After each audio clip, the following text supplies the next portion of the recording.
Viber inquiry as of this week is 11. Ang convert to sales namin is 6.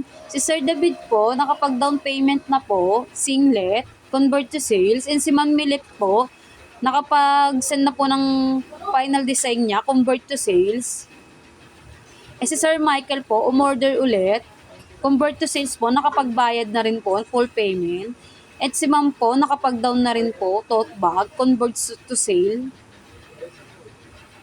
And si Sir Mario po, nag-walk-in po siya kanina, convert to sales. And then si Ma'am Lynn po, nakapag-down payment na rin po, full subject, convert to sales. Then ang waiting for approval po namin is 3. Si Ma'am Luisa po, waiting na lang po kami sa mga breakdown. And si Ma'am Peli po, sa sizes din po. At si Ma'am din po, sa sizes po ng polo. Ang group chat po namin is isa, convert